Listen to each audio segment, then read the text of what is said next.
Amém. A paz do Senhor, igreja.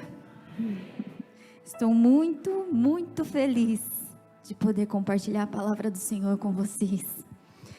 Eu espero assim do fundo do meu coração que essa palavra ela caia no seu coração como chuva cai em terra seca, né? Quando a chuva cai na terra seca, a terra ela absorve tudinho, né?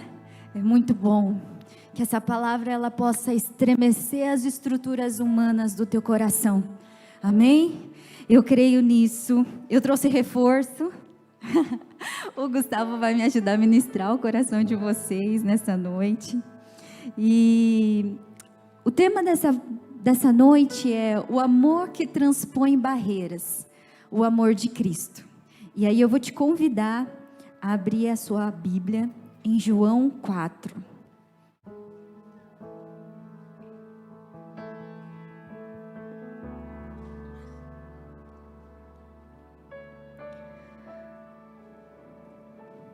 Nós vamos ler a partir do versículo 7. Mas antes eu vou fazer assim uma contextualização do que estava acontecendo ali em João 4. Em João 4, conta que se alastrava a fama de Jesus, né? Jesus ali já tinha feito alguns dos seus primeiros milagres e os fariseus, eles estavam assim um pouquinho incomodados. Eles estavam incomodados com essa fama que Jesus começou a levantar.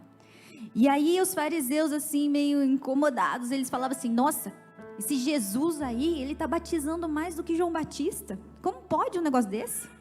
Tem alguma coisa errada, não pode. E aí Jesus, ficando sabendo disso, o que ele faz? Ele sai da Judeia e se direciona para Galileia. Mas o que acontece? Entre essas duas regiões, nós temos uma região intermediária que nós chamamos de Samaria. Tá? E aí Jesus, depois de algumas horas de viagem, uma viagem longa, ele para numa cidade de Sicar, a cidade de Sicar, uma das cidades de Samaria, à beira de um poço. E ali ele encontra uma pessoa. E a gente vai começar a ler agora a palavra de Deus em João 4:7. Então Jesus lá, assentado perto de um poço, nisso veio uma mulher samaritana tirar água. Disse-lhe Jesus: dê-me um pouco de água. Os discípulos tinham ido à cidade comprar comida. A mulher samaritana lhe perguntou: como o Senhor, sendo judeu, pede a mim, uma samaritana, água para beber? Pois os judeus não se dão bem com os samaritanos. Jesus lhe respondeu: se você conhecesse o dom de Deus e quem lhe está pedindo água, você lhe teria pedido e ele lhe teria dado água viva. Disse a mulher: o Senhor não tem com quem tirar a água e o poço é bem fundo. Onde pode conseguir essa água viva? Acaso o Senhor é maior do que o nosso pai Jacó, que nos deu o poço do qual ele mesmo bebeu, bem como os seus filhos e o seu gado? Jesus respondeu: quem beber desta água terá sede outra vez. Mas quem beber da água que eu lhe der, nunca mais terá sede. Ao contrário, a água que eu lhe der se tornará nele uma fonte de água a jorrar para a vida eterna. A mulher lhe disse: Senhor, dê-me dessa água, para que eu não tenha mais sede, nem precise voltar aqui para pegar água. Ele lhe disse: vá, chama o teu marido e volte. Não tenho marido, respondeu ela. Disse-lhe Jesus: você falou corretamente dizendo que não tem marido. O fato é que você já teve 5, e o homem com quem agora vive não é seu marido. O que você acabou de dizer é verdade. Disse a mulher: Senhor, vejo que é profeta. Nossos antepassados adoravam neste monte, mas vocês, judeus, dizem que é em Jerusalém onde nós devemos adorar. Jesus declarou: creia em mim, mulher. Está próxima a hora em que vocês não adorarão o Pai, nem neste monte, nem em Jerusalém. Vocês, samaritanos, adoram o que conhecem. Nós adoramos o que conhecemos, pois a salvação vem dos judeus. No entanto, está chegando a hora, e de fato já chegou, em que os verdadeiros adoradores adorarão o Pai em espírito e em verdade. São estes os adoradores que o Pai procura. Deus é espírito, e é necessário que os seus adoradores o adorem em espírito e em verdade. Disse a mulher: eu sei que o Messias, chamado Cristo, está para vir. Quando ele vier, explicará tudo para nós. Então Jesus declarou: eu sou o Messias, eu que estou falando com você. No versículo 28, então, deixando o seu cântaro, a mulher voltou à cidade e disse ao povo: venham ver um homem que me disse tudo o que me tenho feito. Será que ele não é o Cristo? Então saíram da cidade e foram para onde ele estava. Versículo 39, muitos samaritanos daquela cidade creram nele por causa do seguinte testemunho dado àquela mulher: ele me disse tudo o que tenho feito. Assim, quando se aproximaram dele, os samaritanos insistiram que ficassem com eles, e ele ficou 2 dias. E por causa da sua palavra, muitos outros creram. E disseram à mulher: agora cremos não somente por causa do que você disse, pois nós mesmos ouvimos e sabemos que este é realmente o Salvador do mundo. Amém? Esse texto é um texto muito lindo. É um texto em que Jesus encontra uma mulher e ele leva arrependimento para ela. E a partir desse texto nós vamos entender 2 barreiras que Jesus ele transpõe para que ele pudesse levar arrependimento a essa samaritana. E para que a gente pudesse entender então como que essa primeira barreira ela foi transposta, nós precisamos entender como que se dava a relação entre samaritanos e judeus. E aí, o que acontece? Os judeus, eles desprezavam os samaritanos. Eles alimentavam um ódio profundo com relação aos samaritanos. Sabe por quê? Porque quando o reino foi dividido em 2, o reino do norte, ele foi derrotado pelos assírios. E aí, quando ele foi derrotado pelos assírios, os judeus que viviam ali, eles foram deportados para a Babilônia. Mas ainda assim, permaneceram alguns judeus naquela região. E esses judeus, eles começaram a se casar com os outros estrangeiros que foram levados para a região deles para colonizar Israel. E aí deram origem a um povo mestiço, um povo idólatra. Mas antes disso ainda, na origem da cidade de Samaria, a gente já percebe que tinha alguma coisa errada, né? Em 1 Reis 16, 23 ao 33, conta assim, que no 31º ano do rei Asa, lá em Judá, um rei chamado Onri, esse rei, ele comprou uma colina de Samaria, ele pagou lá 70 quilos de prata por aquela colina, ele construiu uma cidade naquela colina e deu a ela o nome de Samaria. Até aí, ok. Mas o que acontece? Esse rei, ele fez, diz a palavra, tudo o que Deus desprezava. E a palavra ainda diz que ele pecou mais do que todos os outros reis que tinham governado antes dele. Mas não parou por aí. Porque Onri, ele morre, ele é sepultado em Samaria, e depois quem assume o seu lugar é o seu filho. Quem que é o filho de Onri? Acabe. Acabe, como a gente já ouve mais sobre ele, né? Ele também foi um rei que desonrou o Senhor, fez tudo o que Deus desprezava naquela terra, e a palavra repete, ele pecou mais do que todos os outros reis que reinaram antes dele. Mas não só isso, Acabe ele se casa com Jezabel, que era uma princesa fenícia. E quando ele casa com essa mulher, ele estabelece uma aliança com Sidom. Sidom era um centro de culto, de adoração a Baal. E sabe o que Acabe fez? Ele deportou, né? Quer dizer, ele importou o culto, a adoração a Baal no território de Israel. O que a gente pode perceber é que Samaria, desde a sua origem, era uma região que foi entregue a outros deuses. Então os judeus, eles alimentavam um ódio com relação aos samaritanos, porque eles falavam assim: esse povo é um povo mestiço, é um povo pecador, um povo idólatra, um povo que se deixou corromper. E o que acontece? Então, os judeus da época, eles faziam de tudo para não passar por Samaria, porque havia esse conflito cultural, social na época. Então, se um judeu, ele tinha que sair da Judeia e ir para Galileia, o que ele fazia? Ele contornava, andava mais, passava mais horas viajando, mas não passava em Samaria. E foi isso que Jesus fez? Foi? Não foi isso que Jesus fez. Jesus sabia que ele não tinha razões para viver segundo as restrições culturais da época. Ele sabia que ele não tinha justificativa nenhuma para viver segundo as restrições culturais daquela época. E ele passa por Samaria. Essa é a rota mais rápida, é por lá que eu vou passar. Mas Jesus tem um povo idólatra, um povo lá odiado, misto, impuro. Você vai passar por lá? É por lá que eu vou passar. Então essa é a primeira barreira, né, que Jesus ele transpõe nessa história. A segunda barreira, a gente precisa entender quem que é a pessoa que ele encontra lá naquele poço.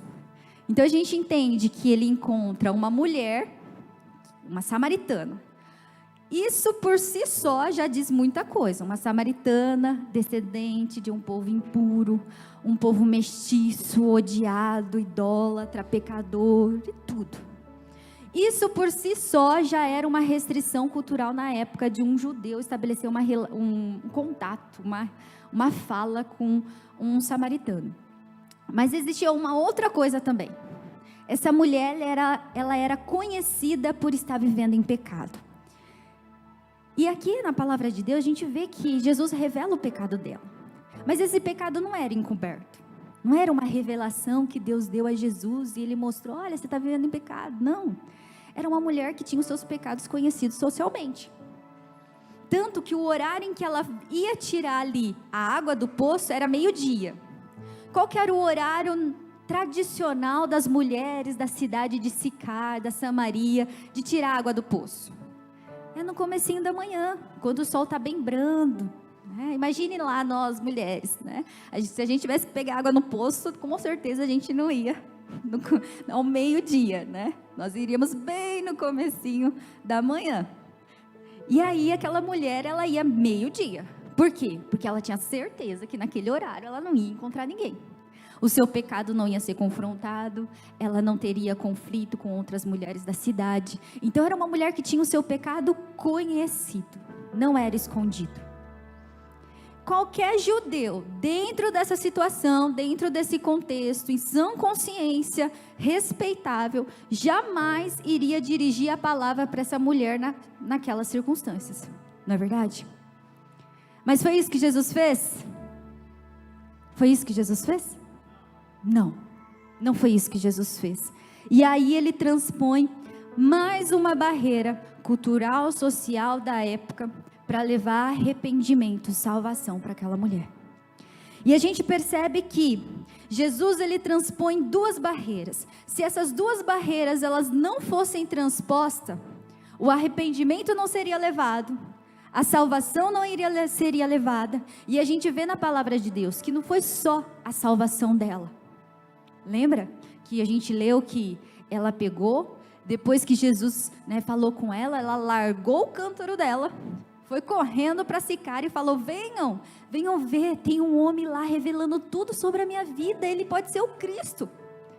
E aí muitos de Samaria vieram através dessa mulher. Foram duas barreiras transpostas, não só para a salvação de uma pessoa, mas de quase uma cidade. E o que a gente pode aprender com isso? Que as boas novas, ela é para todos, para todas as pessoas, independente de etnia, independente de cultura, independente de classe social, ela é para todos, independente dos pecados anteriormente cometidos pelas pessoas, ela é para todos. E Jesus, continuando nesse texto, o que ele faz? Ele quebrou 2 barreiras e ele oferece para aquela mulher água viva.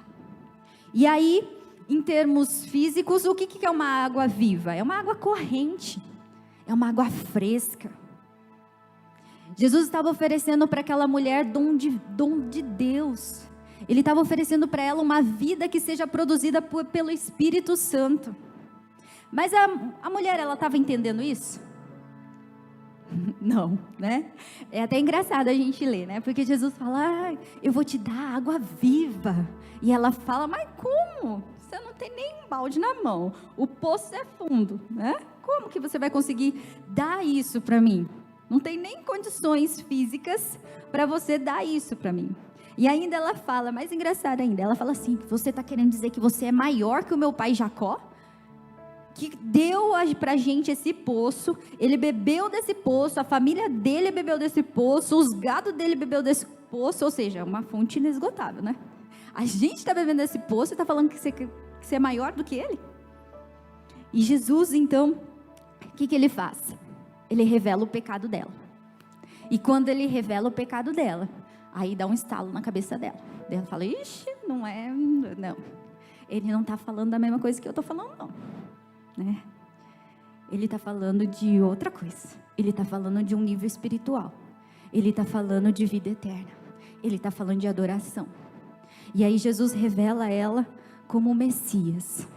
E ela se torna uma discípula, uma compartilhadora. Ela compartilha aquela experiência que ela estava tendo com Jesus. Em Jeremias 2:13 diz assim: o meu povo cometeu 2 crimes. Eles me abandonaram, a mim, fonte de água viva, e cavaram as suas próprias cisternas rachadas que não retêm água.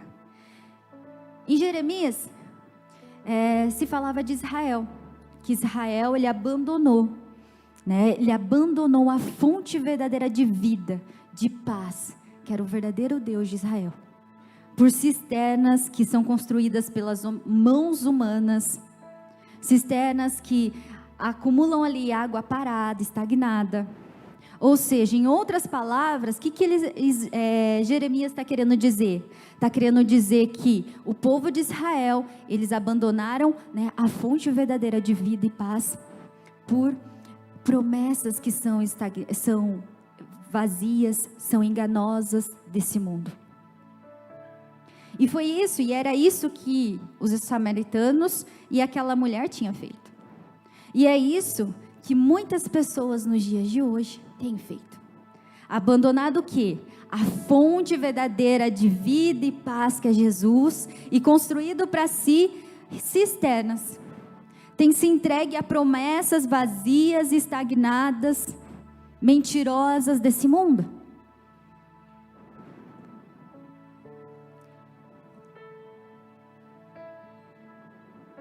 E aí a gente pode fazer algumas reflexões a respeito, né, do que Deus falou até aqui no nosso coração. A primeira questão é: será que nós temos desviado da Samaria da nossa geração? Será que nós temos ignorado as pessoas que se encontram nas mesmas condições ou em condições semelhantes daquela mulher samaritana nos dias de hoje?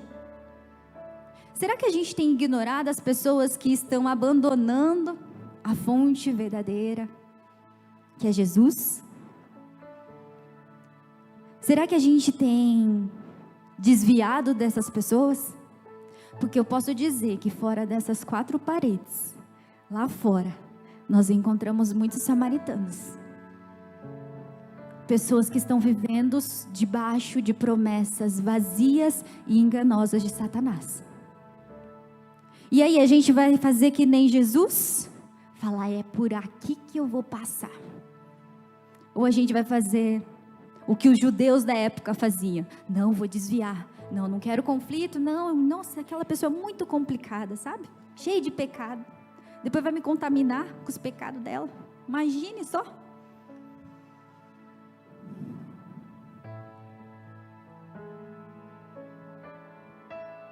Nós temos muitos exemplos aqui perto, né, muito próximo da gente, de pessoas que que entenderam que a gente não pode desviar das nossas Samarias. Quando a pastora Mônica ela veio pregar aqui, ela falou sobre jovens que saíam aí na madrugada, evangelizando nas baladas. A gente teve há pouco tempo ali, né, o pessoal da INA indo para Cracolândia, levando alimento físico e espiritual para aquelas pessoas. Nós temos a pastora Esther, que sempre testemunha aqui o quanto ela já pregou para as prostitutas. São pessoas que entenderam que não dá para desviar da Samaria e nem dos samaritanos nos dias de hoje. Mas eu vou contar para vocês nessa noite, eu vou testemunhar e vocês vão me ouvir falar muito sobre a Samaria que Deus colocou na minha vida, né?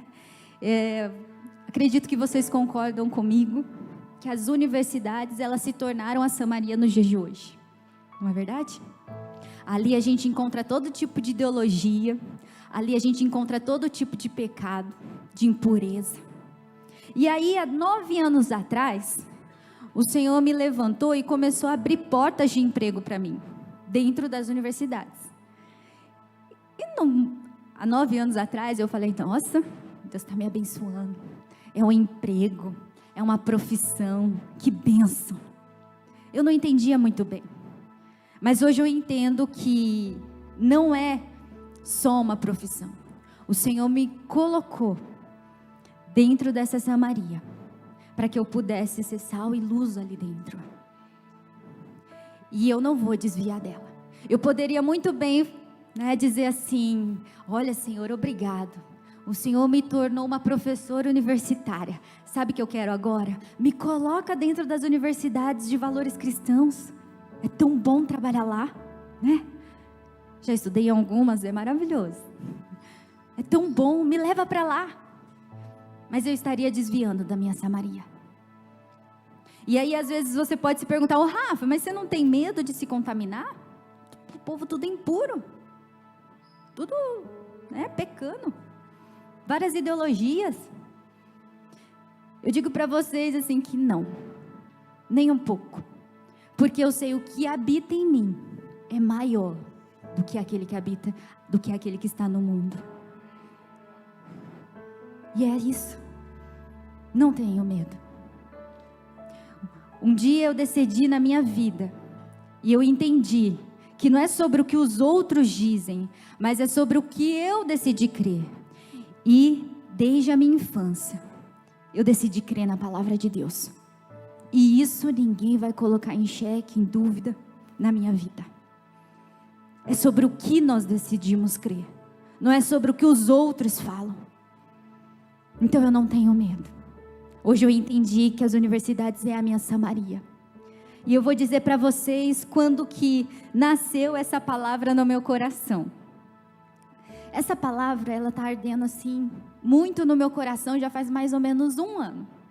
Sabe por quê? Porque um dia eu estava trabalhando na universidade e de repente começou muitos gritos no corredor. E uma aluna, ela estava ali passando por uma crise. Mas sabe que foi assim, algo que doeu muito no meu coração.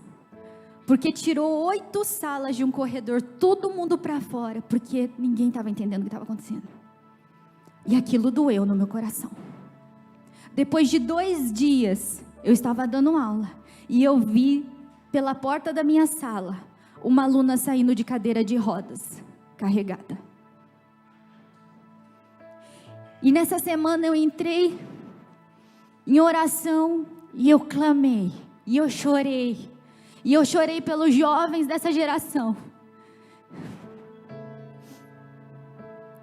E eu perguntei,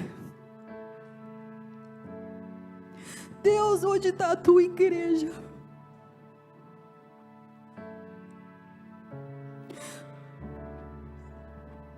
Como que eu tenho falhado, ó Pai?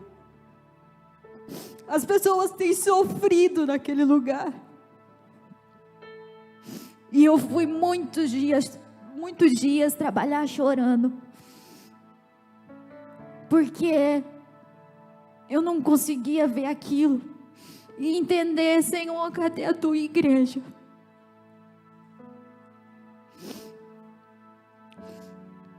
Foi aí que Deus colocou essa palavra no meu coração a queimar. Nós não podemos desviar das Samarias dos dias de hoje. Nós não podemos desviar dos samaritanos nos dias de hoje. Em Mateus 5:13, Jesus ele é questionado por um doutor da lei.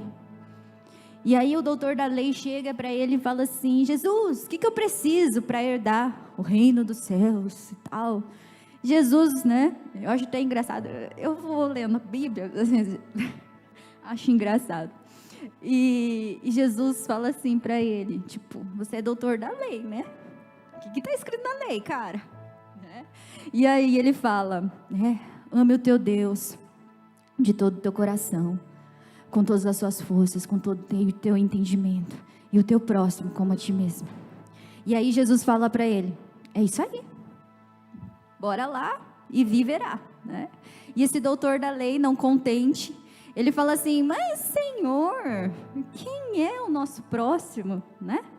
Quem é o nosso próximo? E aí Jesus começa. Em resposta disse Jesus, um homem descia de Jerusalém para Jericó, Um homem descia de Jerusalém para Jericó, quando caiu nas mãos dos assaltantes. Eles lhe tiraram a roupa, espancaram-no e se foram, deixando ele quase morto. Aconteceu estar descendo pela mesma estrada um sacerdote. Quando viu o homem, passou pelo outro lado. Um sacerdote passou pelo outro lado. E assim também um levita, quando chegou ao lugar e o viu, passou pelo outro lado. Mas um samaritano, estando de viagem, chegou onde se encontrava o homem, e quando o viu, teve piedade dele. Aproximou-se, enfaixou-lhe as feridas, derramando nelas vinho e óleo. Depois, colocou-o sobre o próprio animal, levou-o para uma hospedaria e cuidou dele. No dia seguinte, deu 2 denários ao hospedeiro e lhe disse, cuide dele. Quando eu voltar, lhe pagarei todas as despesas que você tiver.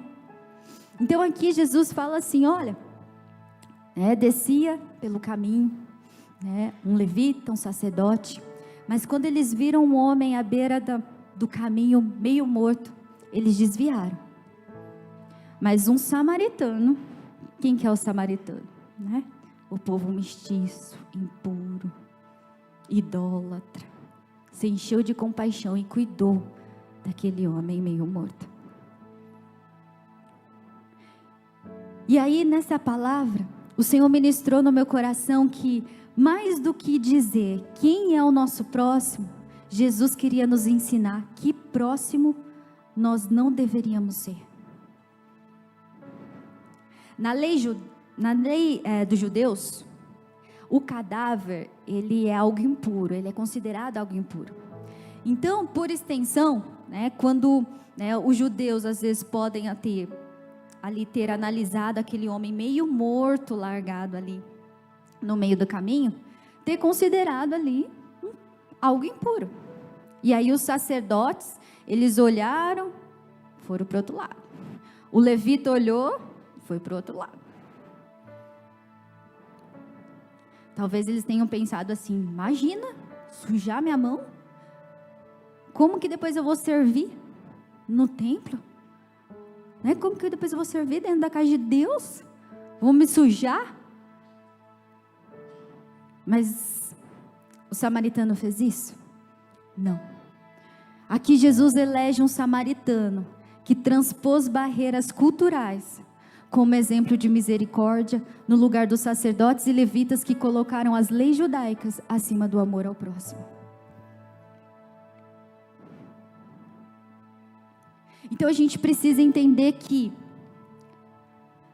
nós como pessoas cheias da palavra de Deus, cheias da unção, eu sei que nessa casa muitas pessoas elas se debruçam em cima da palavra, cumprem o devocional, são cheias do Espírito Santo, cheias da presença de Deus. Aqui nós temos jovens cheios da presença de Deus. Mas o que nós temos feito com isso? O Senhor nos chama para que a gente possa fazer a diferença na vida das pessoas. E aí, em Mateus 5, 13 e 16, eu te convido a abrir a tua Bíblia em Mateus.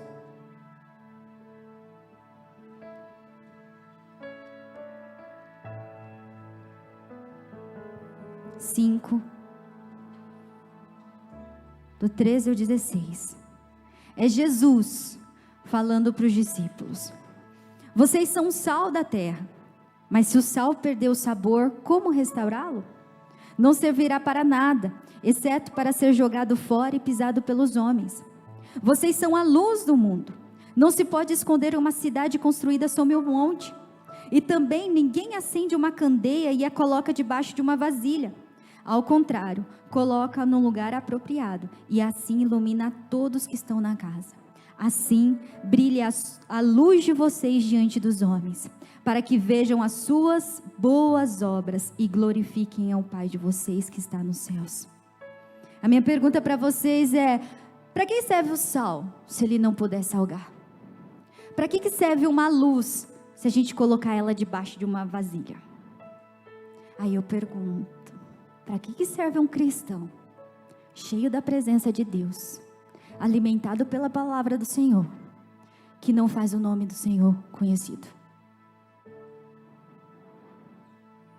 Para que serve nós, cristãos, que nos alimentamos todos os dias, que nos enchemos do Espírito, se não é para levar a palavra, salvação, arrependimento às pessoas?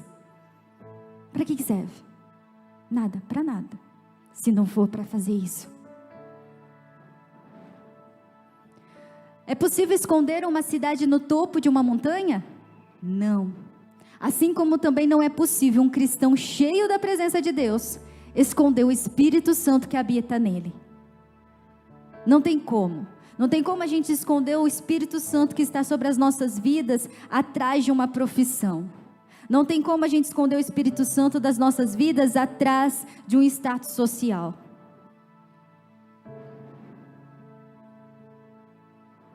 E eu entendi isso.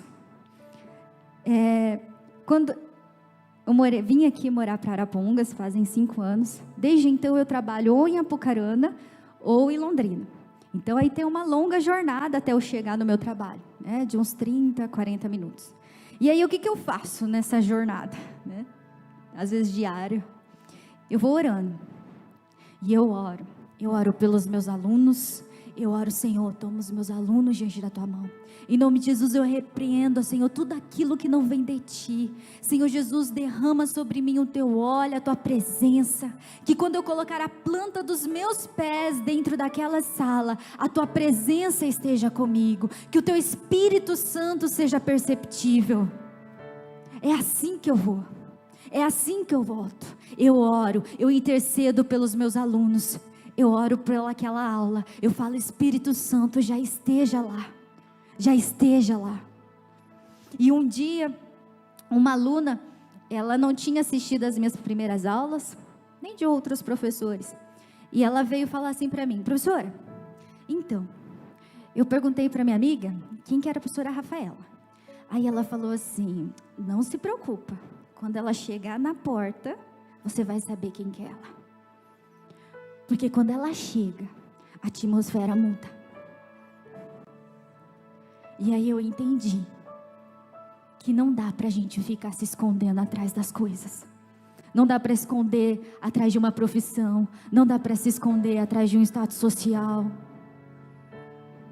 Onde a gente for, o Espírito Santo tem que estar conosco. Não dá para a gente falar assim: Espírito Santo, estou indo para a igreja, hein? Domingo, vamos para a igreja, uhul. Chegou aqui, aleluia, Senhor, Rafaela tocou teclado, aí foi embora, Rafaela na segunda: Espírito Santo, vou lá trabalhar, tá bom? Já eu volto, 6 horas estou aqui, tá? Não dá para fazer isso. Não dá para desconectar a dimensão espiritual e natural das nossas vidas. Nós somos cristãos. É dia e noite, é Espírito Santo indo com a gente no mercado, é Espírito Santo indo com a gente no açougue, é Espírito Santo andando conosco nas ruas, é Espírito Santo indo trabalhar conosco todos os dias. Você tem que chegar no teu trabalho e as pessoas têm que sentir que algo diferente há sobre a sua vida. Você tem que entrar dentro do lugar ali onde você trabalha e as pessoas têm que ver o Espírito Santo, Jesus na tua vida. É isso que Jesus estava querendo dizer para os seus discípulos. Vocês precisam brilhar a minha luz. Vocês precisam ser sal dessa terra. Porque se vocês não fizerem isso, de nada adianta. E um dia, ainda sobre a gente às vezes desconectar, né, a dimensão espiritual e carnal ou natural. Eu entrei um primeiro dia para dar aula em Londrina, em uma sala de aula. E no primeiro dia, 2 alunos, eles me confrontaram. Então, tem bastante aluno aqui? No primeiro dia de aula, 2 alunos me confrontaram. Mas, gente, o que tem no primeiro dia de aula? Não tem nada. A gente apresenta nós, professores, a ementa e tal. Nem conteúdo tem para ser confrontado, né? Mas, enfim, fui confrontada. Nisso, assim, a minha carne, eu saí da sala de aula, a minha carne estava só ali, ó, prontinha. Não, Rafaela, eu não deixava. Não, porque se eu acho que você tem que mostrar a tua autoridade, mostrar quem manda dentro da sala de aula. O negócio é esse. E aí a minha carne falando no meu ouvido, né? E aí tá, beleza. E eu entrei dentro do carro para vir embora. Eu venho orando também. Mas sabe quando a gente, né? A gente nem começa a orar porque a gente sabe que a gente vai ouvir o que a gente não quer ouvir? E aí eu não vou orar, porque a carne estava lá. Isso aí, né? Mostra a tua autoridade na próxima aula, isso você vai fazer. Eu falei, não, vou orar. E aí o Espírito Santo falou assim para mim, Rafael, nossa luta não é contra a carne, nem sangue, mas contra principados e potestades. Você tem que orar por eles, você tem que amar eles. E aí eu comecei a colocar esses alunos em oração. Todos os dias eu ia para a aula e colocava eles em oração. Falava, Senhor Jesus, em nome de Jesus, já declaro por terra, está todo espírito de conflito, de contenda, né? Todo espírito né, que quer confrontar. Em nome de Jesus eu mando embora. E eu chegava nas aulas, eu fazia questão de toda a aula chegar perto desses alunos, olhar no olho deles e fazer um carinho no braço. Olhar no olho deles, fazer carinho no braço. Até que, depois de um tempo, esses alunos, né, eles ali se desmancharam. E aí a gente começou a ter um relacionamento abençoado. Mas algo que me impactou muito disso, foi que no final do semestre, um desses dois alunos, eles vieram conversar comigo. Eles falaram assim, ele falou assim, professora, posso conversar com você? Eu falei, pode. Então, é que eu estou precisando de uns conselhos, sabe? Eu falei, então tá bom, vamos conversar. E aí ele falou, porque na minha casa, eu não tenho relacionamento com os meus pais. Eu não converso com eles. Meu pai saiu de casa.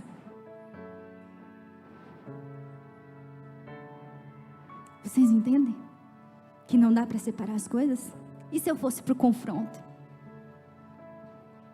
O que acontece é que às vezes a gente chega, né, na segunda-feira com a nossa carninha, deixa o Espírito Santo lá em casa, e aí vai trabalhar com a carne. E aí a gente começa a arrumar briga com todo mundo. E aí as pessoas veem em nós a luz de Cristo? Nos consideram o sal dessa terra? Não. Porque a gente não está entendendo que a gente precisa viver conectado com o Espírito Santo todos os dias. Então a gente precisa tomar muito cuidado para que a gente não apague ou esconde a luz de Jesus nas nossas vidas. E como que a gente faz isso? A gente esconde a luz de Jesus quando, por exemplo, a gente nos cala, quando a gente deveria falar. Imagine, uma pessoa, uma mulher vem falar para você, olha, então, meu casamento não está muito bom. Meu marido, ele está bebendo muito, ele chega muito tarde, a gente não está se entendendo. Essa aí é a oportunidade de você falar de Jesus, não é? Mas o que acontece? Às vezes a gente fala isso, ai, não acredito que ele faz isso. Meu Deus! Não, mas está tudo errado, está tudo errado. Tem uns crentes que até falam assim, não, vamos separar, né? Está na hora de separar, né? É a hora de você falar assim, sabe? Quando Jesus entrou na minha vida, na minha família, Ele transformou tudo. Ele me fez viver uma vida abundante. Essa é a hora da gente falar, mas às vezes a gente tem se calado, né? Romanos 10, 14 diz assim: como, pois, invocarão aquele em quem não creram?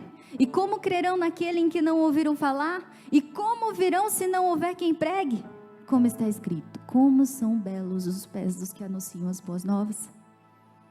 E lá vamos lá para mais um testemunho sobre falar, sobre a gente se posicionar como cristão, orar pelas pessoas independente do lugar.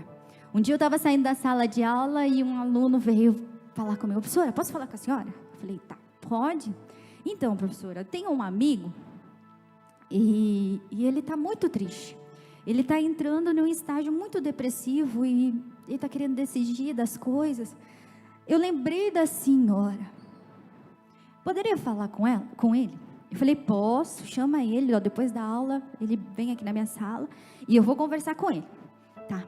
Dei a aula e aí esse aluno apontou assim na minha porta.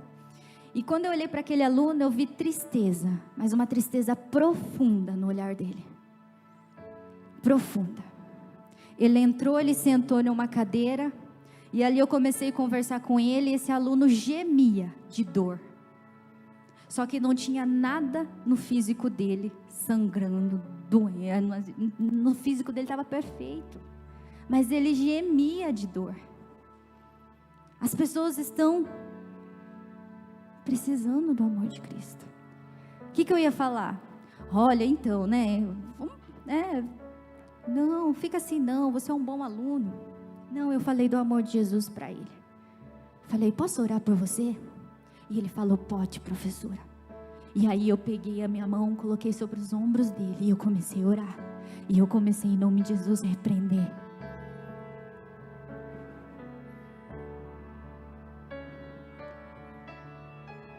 Esse mundo aí lá fora tá cheio de gente que está precisando de uma boa oração, precisando de uma palavra sua sobre Jesus. E o que nós temos feito? Às vezes a gente tem se calado, às vezes a gente tem escondido a luz de Cristo em nós. Uma outra coisa também que nós fazemos quando escondemos a luz de Cristo, quando ignoramos as necessidades das pessoas. Nós vimos em Lucas, que um samaritano, ele foi lá, ele não ignorou a necessidade daquele homem que estava deixado a meio do caminho. E algo assim que Deus ministrou muito no meu coração, nessa passagem de Lucas, é que o que aconteceu antes desse moço ficar caído ali meio morto no meio do caminho? Os ladrões vieram, saquearam ele, bateram nele e largaram ele nu e meio morto à beira do caminho. Isso ministrou muito o meu coração, porque em João 10, 10 diz assim, que o ladrão vem senão a roubar, matar e destruir. As pessoas que são deixadas no meio do caminho são as pessoas que Satanás ele tem aniquilado. Ele tem entrado nas famílias, ele tem entrado nos relacionamentos, ele tem destruído casamentos. E eu converso com muitos alunos que estão passando por muitas dificuldades. E por trás de um aluno que tem muitos problemas, existe um casamento, uma família destruída. Satanás ele tem entrado nas famílias, ele tem entrado nos casamentos e ele tem destruído. E nós temos aí nas nossas mãos uma geração de jovens que tem sofrido. Não dá para a gente passar de largo. Não dá para a gente ignorar. A gente precisa mostrar que nós estamos aqui, prontos para atender a necessidades daqueles que precisam, dos necessitados, daqueles que estão largados na beira do caminho.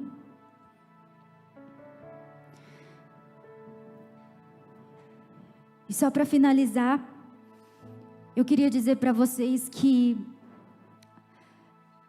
eu estou numa nova universidade, faz mais ou menos 2 meses, e só nesses 2 meses, eu conversei com 4 alunos. 2 que tentaram suicídio, 2 que estão com problemas seríssimos, emocionais. E quando eu olho para eles, eu vejo dor, eu vejo sofrimento. Não dá para a gente ficar calado. Não dá para a gente esconder mais a luz de Cristo nas nossas vidas. Ou a gente vai, desbrava esse mundo, tira esse mundo das mãos de Satanás. Ou não há pessoas que vão fazer isso. Se a gente não for, não tem quem faça. Gostaria de chamar o louvor. A gente já está encerrando. Em Atos 1:8, Jesus, depois de ser crucificado, ele morreu, ressuscitou, apareceu para os seus discípulos e ele disse assim para eles: mas recebereis a virtude do Espírito Santo, que há de vir sobre vós, e semeis testemunhas, tanto em Jerusalém, como em toda a Judeia e Samaria, e até os confins da terra. Em Atos 8, do 12 ao 17, diz assim: no entanto, quando Felipe lhes pregou, ele foi levar a palavra do Senhor aos samaritanos, sob a palavra que Jesus tinha deixado para eles.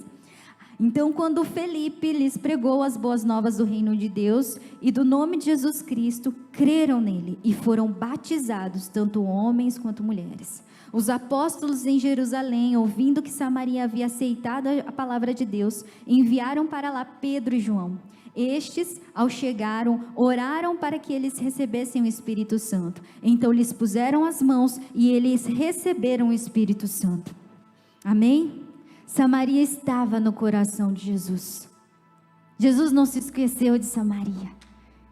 E depois que Jesus, ele foi levado aos céus, Samaria recebeu a palavra de Deus. Samaria foi batizada no Espírito Santo.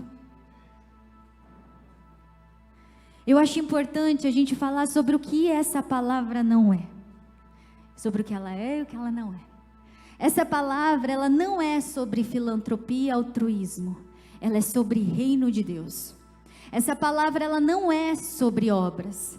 É sobre jorrar água viva sobre a vida daqueles que vivem sob a condenação de Satanás. Essa palavra não é sobre se corromper ou se deixar levar pelos valores e ideologias desse mundo ao passar por Samaria. Essa palavra é sobre usar as nossas armas, que são dadas por Deus, com fé e ousadia para destronar Satanás em lugares assolados por Ele. Não é sobre cumprir um mero mandamento, é sobre ansiar do mesmo jeito que nós fomos libertos, outras pessoas também possam ser. É sobre desejar que outras pessoas vivam a grandeza da presença e da vontade de Deus como nós temos vivido. É sobre isso que nós estamos falando nessa noite. E eu te convido a ficar em pé, para que a gente possa orar a respeito dessa palavra. Eu teria aqui 2 apelos para fazer. Esse primeiro apelo é para você que falou assim: Rafa, sabe que eu me identifiquei? Eu me identifiquei com aquela samaritana, sabe? Que um dia abandonou a fonte de água viva que é Jesus e construiu para si uma própria cisterna e se entregou às promessas que são vazias e enganosas desse mundo. Ô Rafa, eu me vejo como aquele homem caído na beira do caminho, que foi saqueado, que foi abatido por Satanás. Ele entrou na minha família e ele destruiu meu casamento, o meu lar. e está tudo fora de controle. Mas nessa noite eu entendi que Jesus é a fonte de água viva. Nessa noite eu entendi que Ele é a minha salvação. Eu preciso dEle para que eu tenha vida e uma vida abundante. Eu não sei se tem alguém aqui nessa situação, mas se isso falou no seu coração, se isso tocou o seu coração, eu gostaria que você me desse um sinalzinho, assim. Temos alguém? Amém? Mais alguém? Temos alguém? Se você levantou a sua mão, eu gostaria de te chamar aqui na frente. Eu quero orar com você. Sinta-se abraçado por Jesus. Amém? Amém. Pastor, você pode orar por isso. Amém.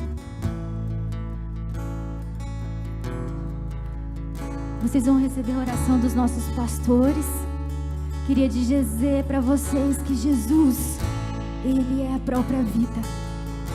Jesus é aquele que entra nas nossas vidas e faz tudo novo.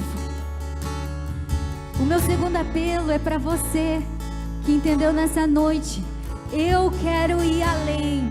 Eu quero ir além, Rafa. Eu quero sair desses quatro cantos desse lugar e eu quero fazer a luz de Jesus brilhar. Eu quero ser sal, eu quero ser luz. Eu quero levar a presença do Senhor aonde que eu colocar a planta dos meus pés. Eu quero que essa presença me acompanhe. Eu gostaria de chamar aqui, venha. É um tempo da gente se posicionar como igreja.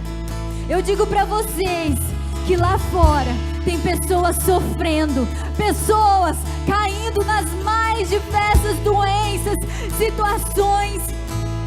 E nós muitas vezes como igreja, nós temos nos calado. Nós temos fechado os nossos lábios. O Senhor, Ele quer levantar nesta noite pessoas ousadas na presença do Senhor. Pessoas que digam: Senhor, eis-me aqui. Nem sempre foi fácil para mim também. Quando eu era jovem, eu tinha vergonha de pedir um copo d'água. Mas eu entendi que se eu não abrisse os meus lábios, se eu não orasse pelas pessoas, se eu não me posicionasse, não teria quem fizesse. Cheira lá bassoiras, cheira massuiras, luz para o mundo, esperança da terra. E eu não sou mais meu, e eu não sou mais meu.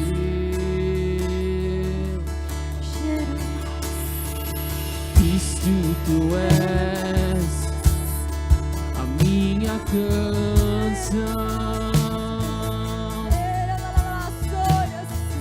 Trigo esmagado, vinho novo e o pão.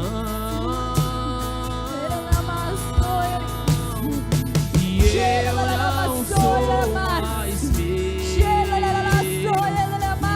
eu não sou mais. O Senhor nos ungiu. Ele derramou sobre nós o Espírito Santo dele, para que a gente possa ser boca dele nessa nação.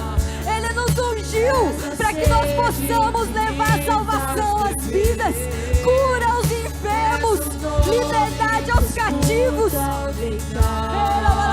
E o olhar que vejo ao amanhecer,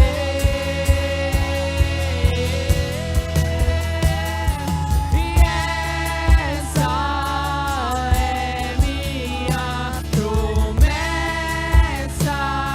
Eu gastarei minha vida pra te coroar, Senhor.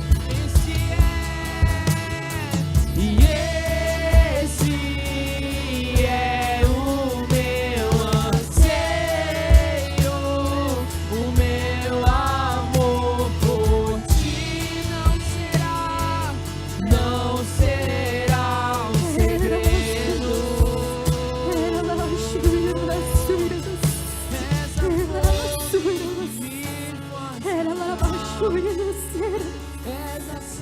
Senhor, nesta noite, ó Pai, pedimos perdão, ó Senhor Jesus, pelas vezes que nos calamos.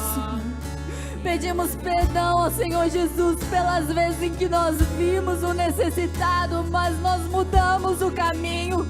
Nós pedimos perdão, Senhor, pelas vezes que nos desviamos de Samaria dessa geração. Nós pedimos perdão, Senhor Jesus, mas queremos reconhecer, nós somos, nos levantamos como o povo escolhido do Senhor, para levar salvação, para levar, Senhor, a Tua presença, aonde quer que nós colocamos a planta dos nossos pés. A Tua presença, Senhor, seja conosco, a Tua presença seja conosco. Você foi ungido pelo Senhor, o Senhor derramou sobre ti o Espírito Santo. Receba do Senhor nesta noite, enche o Senhor Jesus, enche-nos o Teu Espírito, ó Pai.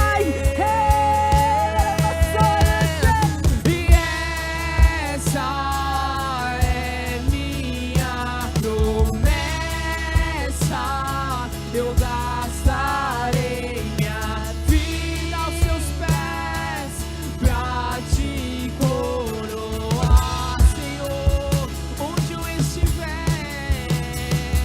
E esse é o meu anseio, o meu amor por ti não será.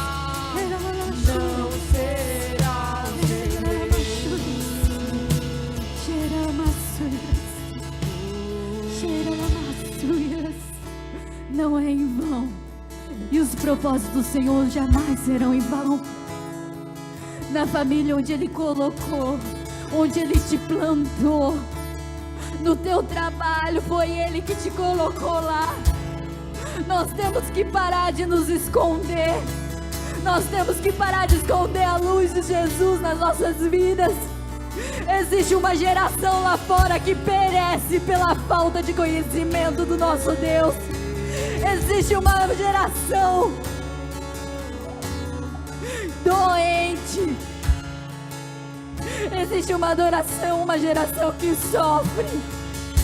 E nós não podemos nos calar. Nós não podemos.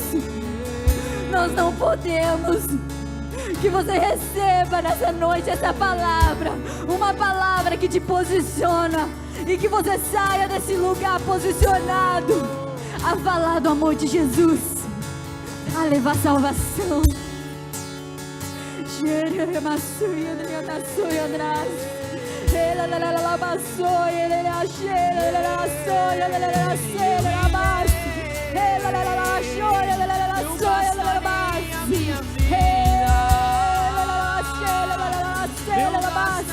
Receba do Senhor, receba uma porção nova do Senhor, receba uma porção nova do Espírito Santo de Deus sobre a tua vida. Receba algo novo do Senhor nesta noite. É um novo tempo, é um novo tempo.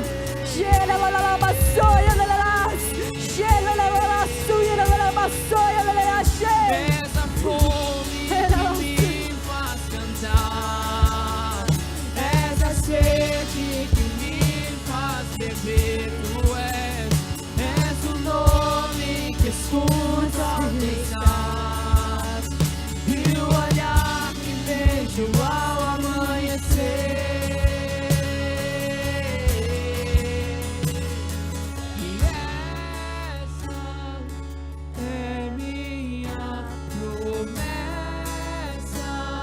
Eu gastarei minha vida pra te coroar.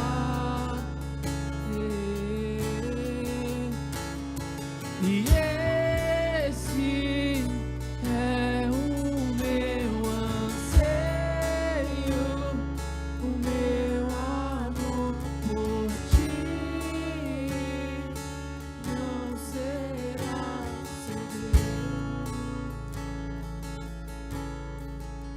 Coloque a mão sobre o seu coração. Oh Senhor, nossos corações estão tão gratos a Ti, Senhor. Há uma unção sobrenatural nesse lugar, Senhor. Podemos sentir de uma forma palpável, Senhor, a presença de Deus sobre esse lugar nessa noite. Obrigado, Jesus, porque o Senhor, através do Espírito Santo, está visitando a Tua igreja essa noite. Obrigado por essa unção e graça que flui sobre os nossos corações. Ah, Senhor, como amamos a Tua presença. Como amamos e ansiamos por esse lugar todos os dias, Senhor. Por isso hoje, Espírito Santo, assim como a palavra foi ministrada em nossas vidas, torna, Senhor, a terra seca dos nossos corações uma terra fértil, habitável, um lugar onde as promessas do Senhor se cumpram a cada dia. Permita, Senhor, que esta semente que hoje cai no solo dos nossos corações, ela frutifique, Senhor, ela cresça. Eu declaro, Senhor, rejeitada toda ação do maligno sobre a vida do Teu povo, toda ave de rapina que vem para tirar a semente, eu declaro frustrados os planos do inimigo sobre a vida do Teu povo, Senhor. Que essa palavra, Senhor, frutifique, como a Bíblia diz, a 30, 60 e a 100 por um, cumprindo os planos do Senhor todos os dias. Pai, muito obrigado por essa noite especial na Tua presença. Espírito Santo, continue conosco. Amanhã, terça, quarta, quinta, sexta, sábado, domingo, todos os dias, Senhor, que a presença do Senhor seja sobre o Teu povo e nós possamos habitar em lugar seguro, declarando a promessa do Senhor, a presença de Jesus para esse mundo, em nome de Jesus Cristo. Amém e amém. Você pode dar o teu melhor aplauso a Jesus. Aleluia! Glória a Deus! Aleluia! Amamos Tua presença, Senhor! É a nossa promessa, Senhor! Não abrimos mão dela, Jesus! Aleluia! Glória a Deus! Glória a Deus!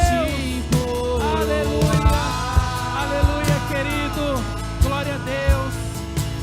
Que Deus abençoe a sua vida. Louvamos ao Senhor pela vida da Rafa, que o Senhor continue usando ela na presença de Deus. Amém? Você foi abençoado? Glória a Deus. Dá um forte abraço em quem está perto de você aí. Vai na bênção, vai na paz. Uma boa semana na presença de Deus. É o meu anseio, o meu amor por Ti não será um segredo. E essa fome que me faz cantar, e essa sede que me faz beber, e és o nome que escuto ao deitar.